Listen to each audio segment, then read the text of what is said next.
من احدث فی امرنا ھذا ما لیس منہ فہو رد، جو ہمارے اس دین میں ایسی چیز ایجاد کرے جو اس کا حصہ نہیں وہ مردود ہے، اس کی بات مردود ہے۔ قل ان کنتم تحبون اللہ فاتبعونی، کہہ دیجئے محمد اگر تم اللہ سے محبت کے دعوے دار ہو تو میری پیروی کرو، یحببکم اللہ، تمہیں بدلے میں اللہ تعالیٰ اپنا محبوب بنا لے گا۔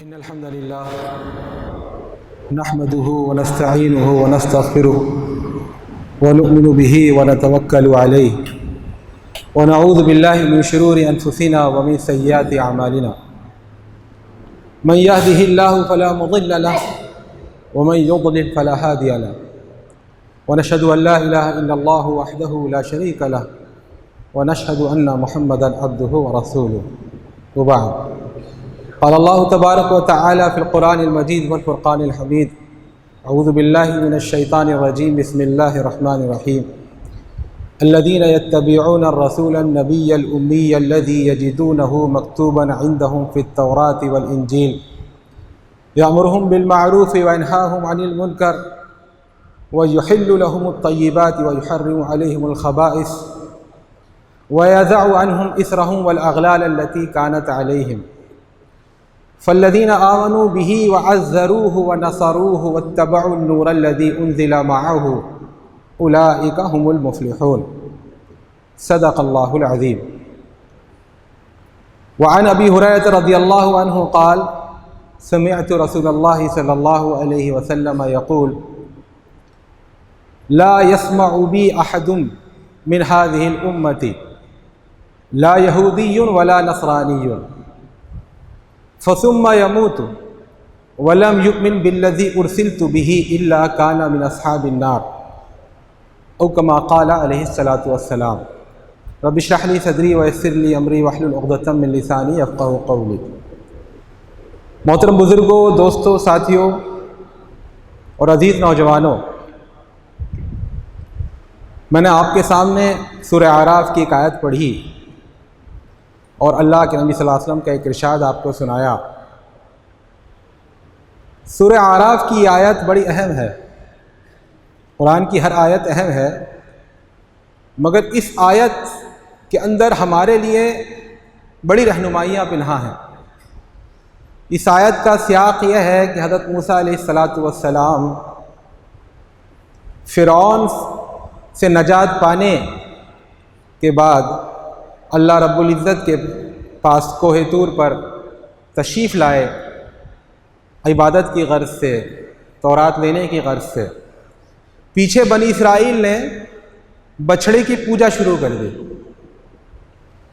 حضرت موسیٰ علیہ السلام واپس آئے تو بہت ناراض ہوئے، اور پھر جن لوگوں نے پوجا کی تھی بچھڑے کی، ان کی سزا یہ طے کی کہ وہ اپنے آپ کو مار لیں، ان کے خاندان والے انہیں قتل کر دیں۔ قرآن میں اس کا ذکر موجود ہے۔ اور پھر وہ 70 لوگوں کو لے کر پھر کوہ طور پر تشریف لے گئے۔ اب یہ 70 لوگ جو نمائندہ بن کر گئے تھے بنی اسرائیل کے، انہوں نے کہا ہم اللہ کو دیکھیں گے تب مانیں گے۔ اس پر اللہ رب العزت کو بہت غصہ آیا اور ان 70 لوگوں کو ہلاک کر دیا گیا۔ اس پر حضرت موسیٰ علیہ السلام بڑے غمگین ہوئے اور وہاں آپ نے دعا مانگی کہ اللہ تعالیٰ ہمیں معاف کر دے، ہمیں بخش دے، یہ نادان لوگ ہیں۔ تو وہاں دعا مانگی وَاکْتُبْ لَنَا فِي هَذِهِ الدُّنْيَا حَسَنَةً وَفِي الْآخِرَةِ، اے اللہ ہمیں دنیا اور آخرت کی بھلائی عطا کر۔ تو اللہ تعالیٰ نے جواب میں فرمایا قَالَ عَذَابِي أُصِيبُ بِهِ مَنْ أَشَاءُ، عذاب تو میں جس کو چاہے دیتا ہوں اپنا، وَرَحْمَتِي وَسِعَتْ كُلَّ شَيْءٍ، اور میری رحمت ہر چیز پر حاوی ہے، یہ عام رحمت ہے۔ فَسَأَكْتُبُهَا لِلَّذِينَ يَتَّقُونَ وَيُؤْتُونَ الزَّكَاةَ وَالَّذِينَ هُمْ بِآيَاتِنَا يُؤْمِنُونَ، تو یہ رحمت میں خاص کر دوں گا ان لوگوں کے لیے جو تقوی کے ساتھ زندگی گزاریں، زکوٰۃ دیا کریں اور ہماری آیات پر ایمان لے آئیں۔ یہ عام رحمت ہے۔ پھر کہا اور یہ رحمت خاص طور پر ان لوگوں کو نصیب ہوگی جن کا تذکرہ اس آیت میں ہے، الذین یتبعون الرسول النبی الامی، جو پیروی اختیار کریں گے اس رسول محمد صلی اللہ علیہ وسلم کی، نبی جو نبی بھی ہیں، رسول بھی ہیں، ناخواندہ، الامی، اور جس کی بشارتیں یہ لوگ لکھی ہوئی پاتے ہیں، الذی یجدونہ مکتوبا عندہم فی التوراۃ والانجیل، تورات اور انجیل میں جس کی بشارتیں موجود ہیں، جس کی آمد کا تذکرہ موجود ہے۔ یہ نبی کا کام کیا ہے؟ ان کو بھلائی کا حکم دیتا ہے، یأمرہم بالمعروف، ان کو برائیوں سے روکتا ہے، ینہاہم عن المنکر، ان کے لیے پاکیزہ چیزوں کو حلال کرتا ہے، یحل لہم الطیبات، ان کے لیے خبیث اور ناپاک اور گندی اور گھناؤنی چیزوں کو حرام قرار دیتا ہے، ویحرم علیہم الخبائث، اور انہوں نے جو اپنے اوپر رسم و رواج کی شکل میں جو بیڑیاں، جو جکڑنیں، جو بندشیں، جو زنجیریں لاد لی ہیں کہ دنیا کیا کہے گی، سماج کیا کہے گا، ہمارے ہاں تو یہ سا چلا آ رہا ہے، یہ جو بوجھ ہے، یضع عنہم اسرہم والاغلال التی کانت علیہم، اس بوجھ کو ہٹائے گا۔ یہ اللہ کے نبی، یہ آیت میں اس لیے کہا تھا، یہ اہم اس لیے ہے، اللہ کے نبی صلی اللہ علیہ وسلم کے جو کارہائے رسالت ہیں، جو آپ کے پیغمبرانہ مشن کا حصہ ہیں، وہ اس میں بیان کیا گیا۔ بھلائی کا حکم دینا، برائی سے روکنا، اچھی چیزوں کو حلال کرنا، بری چیزوں کو حرام کرنا، اور جو بوجھ اور جو جکڑنیں لاد رکھی ہیں انسانوں نے اپنے اوپر، ان سب کو ہٹانا۔ یہ تو اللہ کے نبی صلی اللہ علیہ وسلم کا کام ہے، اس پر گفتگو ہونی چاہیے۔ اب فالذین آمنوا بہ، تو جو لوگ اس رسول پر ایمان لائیں، وعزروہ، اور اس کی تعظیم کریں جیسا کہ تعظیم کرنے کا حق ہے، ونصروہ، اور اس کی مدد کے لیے کمر بستہ ہو جائیں، اس کی حمایت کریں، اس کو سپورٹ کریں، اس کے مشن میں لگ جائیں، واتبعوا النور الذی انزل معہ، اور قرآن کی شکل میں جو روشنی ہم نے نازل کی ہے اس پر، اور جو شریعت ہم نے اس پر نازل کی ہے، اس کو فالو کریں، اس کی پیروی کریں۔ اولئک ھم المفلحون، ایسے ہی لوگ دنیا اور آخرت میں کامیابی پانے والے ہیں۔ تو اس آیت کریمہ میں یہ بات بھی بتائی گئی کہ اللہ کے نبی صلی اللہ علیہ وسلم کی بشارتیں موجود ہیں پچھلی کتابوں میں۔ اس آیت کریمہ میں اللہ کے نبی کے مشن کے اجزائے ترکیبی بیان کیے گئے، اور اس آیت میں انسانوں کا، مسلمانوں کا، امتی لوگوں کا جو ذمہ داریاں بنتی ہیں، جو حق بنتا ہے اللہ کے رسول کا ان کے اوپر، وہ حقوق بھی بیان کیے گئے۔ تو اللہ کے نبی صلی اللہ علیہ وسلم کے 4 حقوق اس آیت کریمہ میں بیان کیے ہیں جو ہمارے اوپر عائد ہوتے ہیں۔ پہلا حق یہ ہے کہ ہم آپ پر ایمان لائیں، دوسرا حق یہ ہے کہ ہم آپ کی تعظیم کریں، تیسرا حق یہ ہے کہ جس مشن کے لیے، جس دین کے لیے، جس دعوت کے لیے آپ نے اپنی زندگی وقف کی تھی، اس کی نصرت اور حمایت کے لیے ہم کھڑے ہو جائیں، اور چوتھا حق یہ ہے کہ قرآن کریم کی شکل میں جو روشنی ہمارے رب کی طرف سے آئی ہوئی ہے، اس کو ہم اپنی زندگی میں فالو کریں، اس روشنی سے اپنی زندگی کو منور اور معمور کر لیں۔ ایسے ہی لوگ کامیاب ہیں۔ اللہ کے رسول صلی اللہ علیہ وسلم کی حدیث میں نے آپ کے سامنے پڑھی، حضرت ابو ہریرہ بیان کرتے ہیں کہ میں نے اللہ کے رسول کو فرماتے ہوئے سنا کہ اس امت کا کوئی بھی فرد جو میرے بارے میں سن لے، چاہے وہ یہودی ہو، چاہے وہ نصرانی ہو، چاہے وہ دوسرا کوئی ہو، اور پھر مر جائے مجھ پر بغیر ایمان لائے، میری رسالت کا بغیر اعتراف کیے، مجھے نبی اور رسول مانے بغیر وہ مر جائے، تو اس کا جہنم میں جانا طے ہے، الا کان من اصحاب النار، وہ جہنم والوں میں سے ہوگا۔ تو اللہ کے نبی صلی اللہ علیہ وسلم کا پہلا حق جو مجھ پر، آپ پر، ہر مسلمان بہن پر، ہر مسلمان بھائی پر، ہر مسلمان جوان پر، ہر مسلمان بوڑھے پر عائد ہوتا ہے کہ ہم آپ پر ایمان لائیں۔ ایمان کیا ہے؟ ایمان دیکھیے، ہمیں جو ذرائع ادراک دیے گئے ہیں، مینس آف پرسیپشن، کسی چیز کو سمجھنے اور پانے کے جو ذریعے دی گئے ہیں، وہ بنیادی طور پر 5 سینسز ہیں۔ ہم کسی چیز کو سن کر مانتے ہیں، دیکھ کر مانتے ہیں، چھو کر مانتے ہیں، چکھ کر مانتے ہیں، سونگھ کر مانتے ہیں۔ قوت سامعہ، قوت باصرہ، قوت لامسہ، قوت ذائقہ، قوت شامہ، 5 سینسز، 5 حواس 5۔ بچہ جب پیدا ہوتا ہے تو اس کی سننے اور دیکھنے کی صلاحیت ابتدائی مرحلے میں کھل جاتی ہے، ہر چیز کو وہ دیکھتا ہے، لیکن پھر باقی جو 3 سینسز ہیں وہ دھیرے دھیرے کھلتے ہیں۔ جب اس کو چھونے کا سینس آتا ہے تو ہر چیز کو پکڑنا چاہتا ہے، چاہے وہ انگارہ ہو، چاہے بجلی کا تار ہو۔ جب اس کے ذائقے کی قوت بیدار ہوتی ہے تو ہر چیز کو منہ میں رکھنا چاہتا ہے، چاہے وہ چوہے مارنے کی گولی کیوں نہ ہو، جو بھی چیز ہے اس کو منہ میں رکھ کر دیکھتا ہے۔ اس طرح جب اس کے سونگھنے کی قوت بیدار ہوتی ہے تو ہر چیز کو سونگھنے کی کوشش کرتا ہے۔ تو انسان کے اندر یہ 5 سینسز ڈیولپ ہوتے ہیں، ان کے ذریعے سے ہمارے دماغ میں ڈاٹا فیڈ ہوتا ہے۔ جب ہم نے بچے نے کسی گرم چیز کو پکڑا، اس کا ہاتھ جل گیا، اس کے ذہن میں ڈاٹا فیڈ ہو گیا، گرم چیز سے تکلیف ہوتی ہے۔ اب ہماری عقل اس کو پروسیس کرتی ہے، اس کو عمل میں لاتی ہے، اس سے نتیجے اخذ کرتی ہے کہ بھئی گرم توے پر ہاتھ لگانے سے ہاتھ جل گیا تھا، تو گرم استری بھی گرم ہے، لوہا بھی گرم ہے، اس کو ہم چھوئیں گے تو ہاتھ جل جائے گا۔ یہ ہماری عقل کرتی ہے۔ تو عقل جو ہے حواس خمسہ کے ڈاٹا کو پروسیس کرتی ہے، اس سے نتائج نکالتی ہے۔ اس کے علاوہ ایک تیسری چیز ہے انٹیوشن، وجدان، احساس، اسے کہتے ہیں سکس سینس، گیانیندری جس کو کہتے ہیں ہندی میں۔ آدمی کو آبھاس ہو جاتا ہے، احساس ہو جاتا ہے کہ فلاں چیز ایسی ہے۔ کسی آدمی کی شکل دیکھ کر ہم اندازہ لگا لیتے ہیں یہ اچھا انسان نہیں ہے، کسی کی شکل دیکھ کر اندازہ لگا لیتے ہیں وہ اچھا انسان ہے۔ تو یہ ذرائع ادراک ہیں، لیکن ہمارے جتنے بھی ذرائع ادراک ہیں وہ غلطی کرتے ہیں۔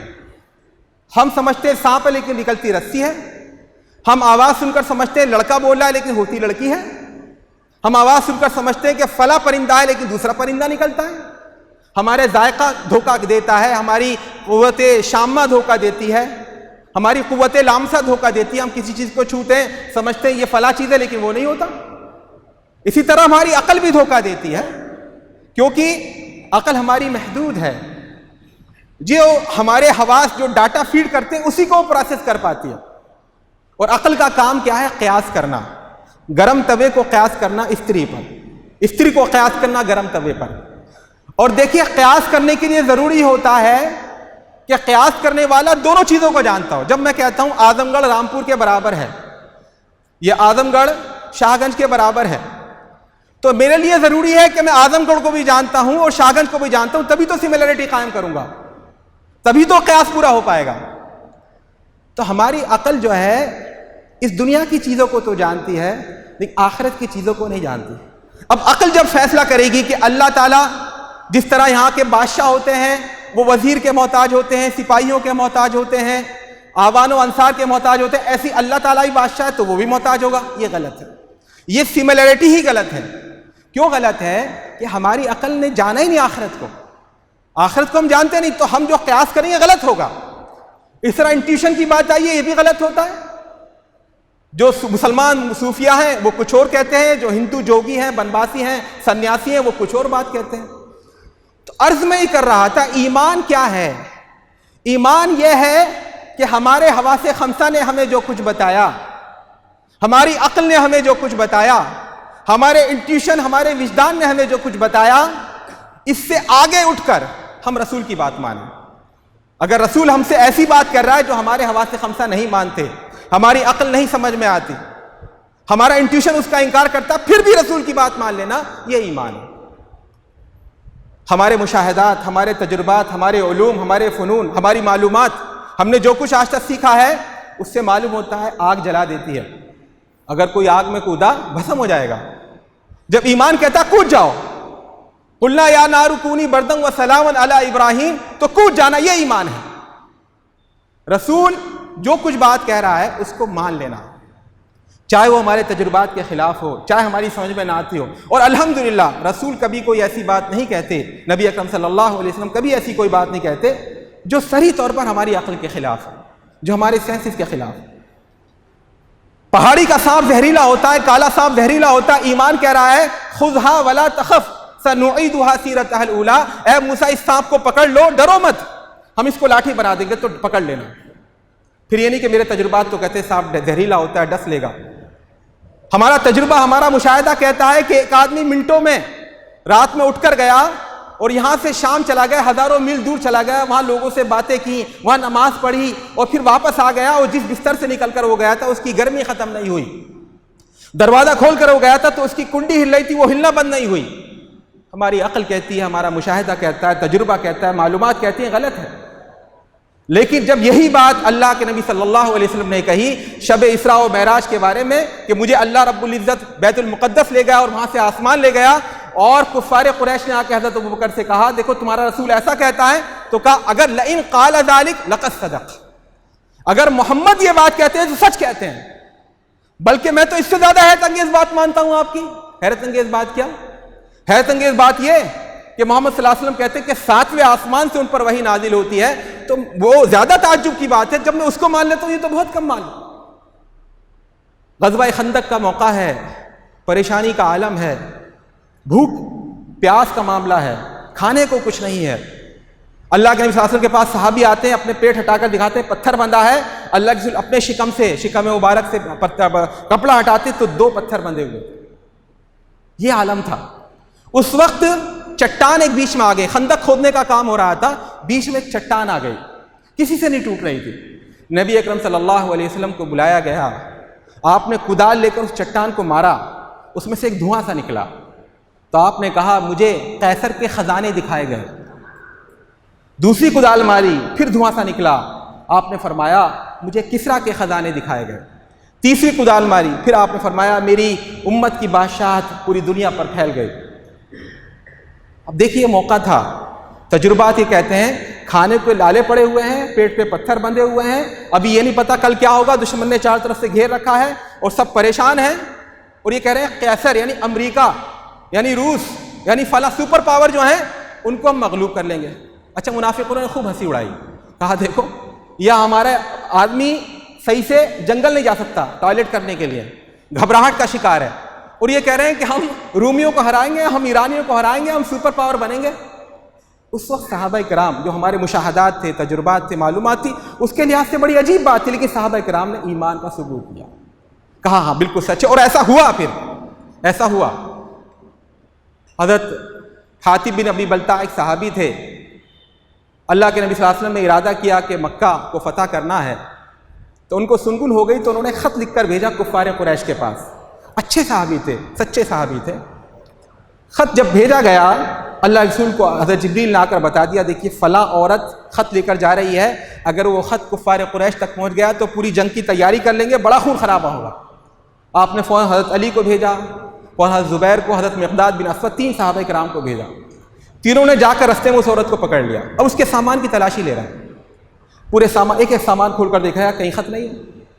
اس کی زین اتروا کے دیکھی گئی, اونٹ پر جس پر وہ بیٹھ کر جائے تھے اس میں کہیں خط نہیں ہے.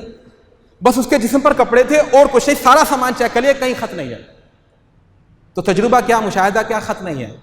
حضرت علی نے کہا دنیا جھوٹی ہو سکتی ہے, محمد صلی اللہ علیہ وسلم کی بات جھوٹی نہیں ہو سکتی. یا تو تم خط نکالو ورنہ تمہارے دھمکی دی, تمہارے کپڑے اتار دیں گے, ہم ایک ایک کر کے کپڑا اتار دیں گے تمہارا, دکھاؤ خط کہاں ہے. اس عورت نے پھر بالوں کا جوڑا جو باندھ رکھا تھا, اس بال کے اندر پڑیا بنا کر خط رکھ رکھا تھا. پھر اس نے وہ خط نکالا مجبوری. تو یہ ایمان, ہمارا مشاہدہ, ہمارا تجربہ. حضرت علی جانتے تھے کہ ہجرت کی رات ہے, اللہ کے رسول کے گھر کو دشمنوں نے گھیر رکھا ہے, اور دشمنوں کا ارادہ ہے کہ ہم اندر گھس کر محمد صلی اللہ علیہ وسلم پر قاتلانہ حملہ کریں, ختم کر دیں. تو اللہ کے رسول صلی اللہ علیہ وسلم کہتے ہیں علی سے, حضرت علی رضی اللہ تعالیٰ عنہ امیر المؤمنین کرم اللہ وجہہ, کہتے ہیں علی بستر پر سو جاؤ. ایک بار پلٹ کر نہیں پوچھا دشمن حملہ کرے گا, کہیں کچھ ایسا نہیں ہے. رسول کہہ رہے ہیں, نبی اکرم صلی اللہ علیہ وسلم کہہ رہے ہیں, حالانکہ دشمنوں نے چاروں طرف سے گھیر رکھا ہے مکان کو, اس وقت اس رات اللہ کے رسول کے بستر پر سونا کانٹوں پر سونے سے بھی زیادہ خطرناک تھا. لیکن ایمان نے کہا کہ سونا ہے تو سونا ہے. تو میرے بھائیو اور دوستوں اور ساتھیو, رسول پر ایمان کا مطلب یہ ہے رسول جو بات کہہ دے, اگر سچ مچ وہ بات ثابت ہو جائے کہ میرے حبیب نے, میرے رسول نے, میرے آقا نے کہی ہے, تو پھر دنیا کیا کہہ رہی ہے, سماج کیا کہہ رہا ہے, سائنس کیا کہہ رہی ہے, ٹیکنالوجی کیا کہہ رہی ہے, بقرات کیا کہہ رہے ہیں, عقل پرست لوگ کیا کہہ رہے ہیں, اس کو نہیں ماننا. ہمیں بات مان لینی ہے اپنے رسول کی. رسول پر ایمان کا تقاضا کیا ہے؟ جب ہم رسول پر ایمان رکھتے ہیں تو اس کے کچھ تقاضے ہیں, کچھ مطالبات ہیں. تو آپ جب محمد صلی اللہ علیہ وسلم کو اپنا رسول اور اپنا نبی اور اپنا ہادی اور اپنا رہنما مانتے تو اس کا پہلا تقاضا یہ ہے کہ آپ صلی اللہ علیہ وسلم کہ آپ تعظیم کریں, آپ ان سے محبت کریں. لا یؤمن احدکم حتی یکون احب الیہ من والدہ وولدہ والناس اجمعین, تم میں سے کوئی مومن نہیں ہو سکتا جب تک میں اس کو اس کے والدین سے, اس کی اولاد سے, اس کے بیوی بچوں سے, اس کے مال و دولت سے زیادہ محبوب نہ ہو جاؤں. جب ہم اللہ کے رسول صلی اللہ علیہ وسلم پر ایمان لاتے ہیں تو اس کا ایک تقاضا یہ ہے کہ ہم اپنی زندگی میں اللہ کے رسول کو فالو کریں، اتباع کریں، آپ کی مخالفت سے بچیں۔ فَلْيَحْذَرِ الَّذِينَ يُخَالِفُونَ عَنْ أَمْرِهِ أَن تُصِيبَهُمْ فِتْنَةٌ أَوْ يُصِيبَهُمْ عَذَابٌ أَلِيمٌ۔ تو ڈرنا چاہیے رسول کی مخالفت کرنے والوں کو کہ دنیا کی زندگی میں انہیں کوئی فتنہ نہ آ جائے اور آخرت میں عذاب علیم کا مقدر نہ بن جائے۔ من یطیع الرسول فقد اطاع اللہ، جو رسول کی اتباع کرے گا وہ اللہ کی اتباع کرتا ہے، جو رسول کے نقش قدم پر چلتا ہے وہ اللہ کی بتائی ہوئی راستے پر چلتا ہے۔ تو اللہ کے نبی صلی اللہ علیہ وسلم پر ایمان لانے کا ایک حق یہ ہے کہ ہم آپ کی اتباع کریں، آپ کی مخالفت سے بچیں۔ اللہ کے نبی صلی اللہ علیہ وسلم پر ایمان لانے کا ایک حق یہ ہے کہ ہم یہ مانیں کہ آج اللہ کی عبادت کا وہی طریقہ ممکن ہے، وہی طریقہ معتبر ہے جو اللہ اس کے رسول نے سکھایا۔ باقی جنگلوں میں پیڑوں پر الٹے لٹکے ہوئے ہیں، کنویں میں الٹے لٹکے ہوئے ہیں، ایک ٹانگ پر کھڑے ہیں، بال نہیں کٹا رہے ہیں 20-20 سال سے، ناخن نہیں کٹا رہے 20-20 سال سے، شمشان میں جا کر رہ رہے ہیں، قبرستان میں جا کر سو رہے ہیں، جھاڑ پھونک کر رہے ہیں، الٹی سیدھی باتیں کر رہے ہیں، یہ کہہ کر کے کہ اس سے ثواب کا کام ہے، عبادت کا کام ہے، مردود ہے وہ شخص۔ اب عبادت اگر ہوگی تو محمد صلی اللہ علیہ وسلم کے بتائے ہوئے طریقے کے مطابق ہوگی۔ من احدث فی امرنا ھذا ما لیس منہ فہو رد، جو ہمارے اس دین میں ایسی چیز ایجاد کرے جو اس کا حصہ نہیں وہ مردود ہے، اس کی بات مردود ہے۔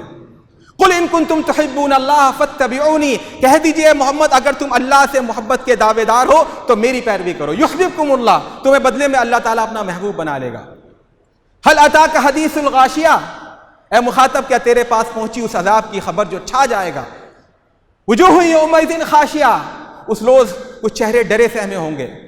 عاملۃ ناصبہ، انہوں نے عمل کیا ہوگا، اپنے آپ کو نصب کہتے ہیں، تھکن کو کھٹایا ہوگا، تھکایا ہوگا، پریشان کیا ہوگا، گھٹنوں پر چڑھ کر 10-10 کلومیٹر چلے گئے ہوں گے عبادت خانوں میں، چکر لگائے ہوں گے، بھیڑ برداشت کی ہوگی، گرمی برداشت کی ہوگی عبادت کرنے کے لیے اللہ کی۔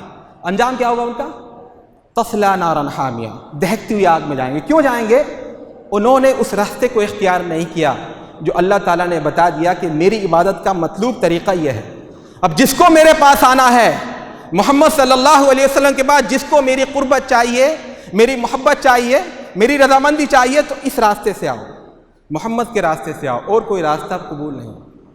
اسی طرح نبی اکرم صلی اللہ علیہ وسلم پر ایمان لانے کا ایک تقاضا یہ ہے کہ ہم آپ کی شریعت کو مکمل مانیں، اس میں کوئی کمی بیشی برداشت نہ کریں، اس کو پوری زندگی کا نظام مانیں۔ یہ نہ کہیں کہ فلاں کاموں کے لیے شریعت ہے، فلاں کاموں کے لیے ہم خود ہیں۔ یاروں نے، ہمارے بھائیوں نے ایک عجیب تماشا کر رکھا ہے دین کے ساتھ۔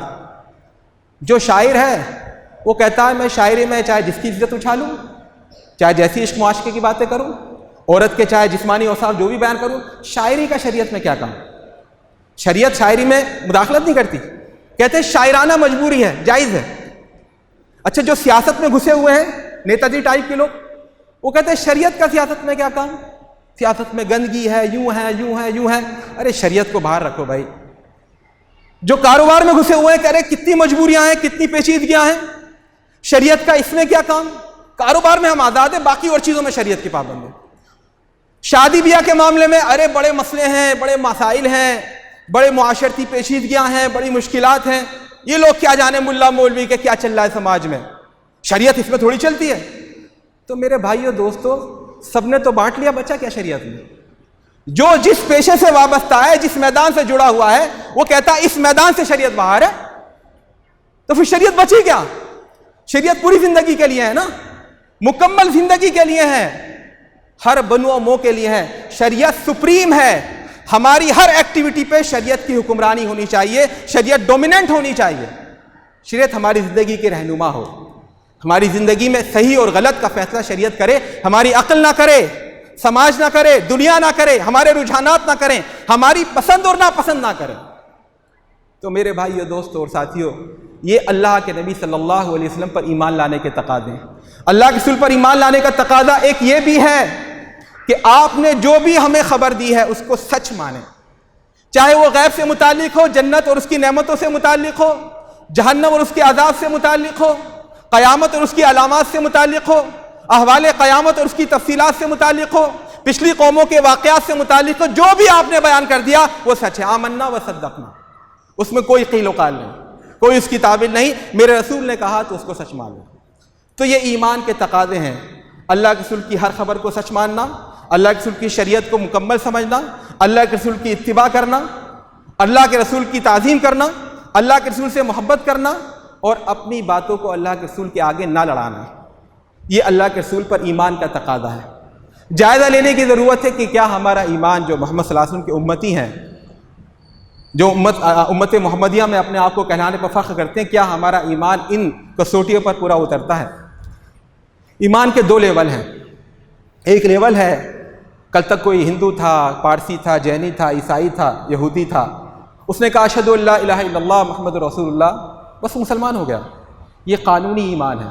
اب دنیا میں قانونی طور پر اس کے ساتھ مسلمانوں جیسا ویوہار ہوگا، اس کی نماز جنازہ پڑھی جائے گی، اس کو غسل دیا جائے گا، اس کی میراث شریعت کے مطابق تقسیم ہوگی، اور اس کے لیے ہم دعائیں مغفرت کریں گے، کیونکہ وہ مستور الحال ہے، اللہ تعالیٰ اس کی مغفرت فرمائے، اس کی ہم دعا کریں گے۔ لیکن یہ قانونی ایمان ہے۔ یہ اللہ کے ہاں یہی ایمان مطلوب نہیں ہے۔ اللہ کے ہاں جو ایمان مطلوب ہے وہ حقیقی ایمان، وہ ایمان جو ڈرائیونگ فورس ہو زندگی کی، موٹیویشنل ہو، جو ہماری زندگی کو کنٹرول کرے، جو ایمان، ایسا ایمان جو پوری زندگی کو اپنے قابو میں رکھے، وہ ایمان حقیقی ایمان ہے۔ وہ ایمان جس کے بارے میں اللہ کے رسول نے فرمایا لا یؤمن احدکم حتی یکون ہواہ تبعا لما جئت بہ، تم میں سے کوئی مومن نہیں ہو سکتا جب تک کہ اس کی خواہشات بھی میری شریعت، میرے دین کے مطابق نہ ہو جائے۔ یعنی آپ کے دل میں برا خیال آنا بھی بند ہو جائے کہ اللہ اس کے رسول کے خلاف کوئی خیال دل میں آئے، ایسا کوئی خیال دل میں آنا بند ہو جائے۔ اللہ کے نبی صلی اللہ علیہ وسلم نے ارشاد فرمایا واللہ لا یؤمن، واللہ لا یؤمن، واللہ لا یؤمن، اللہ کی قسم مومن نہیں ہو سکتا، اللہ کی قسم مومن نہیں ہو سکتا، اللہ کی قسم مومن نہیں ہو سکتا۔ صحابہ کرام پریشان ہو گئے، کون بدبخت ہے جو مومن نہیں ہو سکتا؟ کہ الذی لا یامن جارہ بوائقہ، جس کا پڑوسی اس کے خطروں سے بے فکر نہ ہو۔ ابھی اس نے پڑوسی کو پریشان نہیں کیا، ابھی شادی میں ڈی جے نہیں بجایا، ابھی بینڈ باجے کے نام پر یا کسی تقریب کے نام پر پوری سڑک کو گھیرا نہیں ہے کہ سڑک تو میرے باپ کی ہے، میں چاہے جس کا روڈ بند کر دوں۔ ابھی اس نے کچھ پریشانی نہیں کی ہے، بس پڑوسی کو ٹینشن ہے، اب یہ پریشان کرے گا، اب اس کا مکان بن رہا ہے نا، اب پوری گندگی پھیلائے گا، پورا سڑک توڑے گا، پورے دروازے توڑے گا، پورا خنجا اکھاڑ دے گا، کیونکہ اس کا حق ہے۔ وہ ٹینشن میں، وہ مومن نہیں ہے، بخدا وہ مومن نہیں ہے۔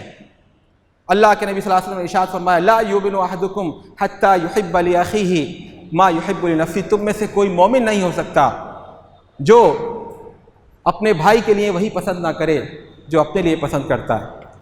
اپنے بھائی کے لیے نفرت رکھنا، دشمنی رکھنا، کینہ رکھنا، عناد رکھنا، اس کے پیچھے چکر میں رہنا، اس کی کوئی کمی نظر آ جائے، اس کی تشہیر کر دیں، اس کو بدنام کر دیں، اسے دشمنی رکھنا، یہ مومن کا شعار نہیں ہے۔ تو میرے بھائیو، دوستو اور ساتھیو، میں نے جو آیت آپ کے سامنے پڑھی، اس میں اللہ کے رسول صلی اللہ علیہ وسلم کے 4 حق ہم پر بتائے گئے ہیں۔